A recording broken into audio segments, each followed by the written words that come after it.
देखो, कोई भी धर्म वाला हो, कोई उपवास करता है, जैसे नवरात्रि में 9 दिन करते हैं, जी, जी। जैन लोग भी 28 करते हैं अलग अलग। तो ये उसके मन में पहले अपने धर्म के प्रति आस्था होती है जी।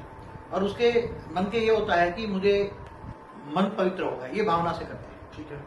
तो उपवास करने से मन पवित्र होता है, जी। मन शुद्ध होता है जी। और संस्कार परिवर्तन होता है। जी। ये कैसे होता है? और होता है, ये रियलिटी है, उसमें कोई वो बेमत नहीं है। सही बात है। क्योंकि मन को 8 दिन 10 दिन आहार नहीं मिलता शरीर को, ऐसी तरह मन के अंदर जो नेगेटिविटी, जो संकल्प है, वो धीरे धीरे खत्म हो जाते हैं।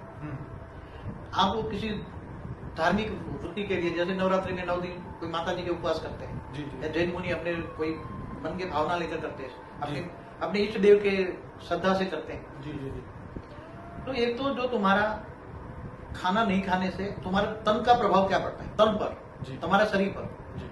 और तन का प्रभाव मन पर पड़ता है। जी। ये कोरिलेशन है। जी। मन का प्रभाव तन पर पड़ता है, जैसे आत्मा दुखी होती है, मन दुखी होता है, जी। तो शरीर में रोग शोक आता है। जी।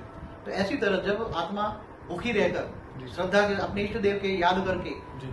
तो शरीर पर जी। एक तो खाना नहीं खाने से शरीर पर जो वेट कम होता है, बॉडी में वेट कम होता है, इसलिए स्थूल शरीर के अंदर जो सूक्ष्म शरीर है जी। वो हल्कापन महसूस करता है। जी। सूक्ष्म शरीर जब हल्कापन महसूस करता है तो सूक्ष्म शरीर का डायरेक्ट आधार, जैसे हमारा प्राणमय शरीर कहते हैं लोग, वायुमय शरीर हल्का हो जाता है। जी। और जब प्राणमय शरीर हल्का होता है तो सीधा इफेक्ट मन पर करता है, जी। इसलिए मन हल्का हो जाता है। जी। और जब मन हल्का हो जाता है तो जो नेगेटिविटी, मन के अंदर जो नेगेटिविटी है वो धीरे धीरे खत्म हो जाती है। मन के अंदर सतोप्रधान स्टेज आने लगती है और पुराने जो संस्कार है वो खत्म करने की, संस्कारों को परिवर्तन करने की शक्ति आती है।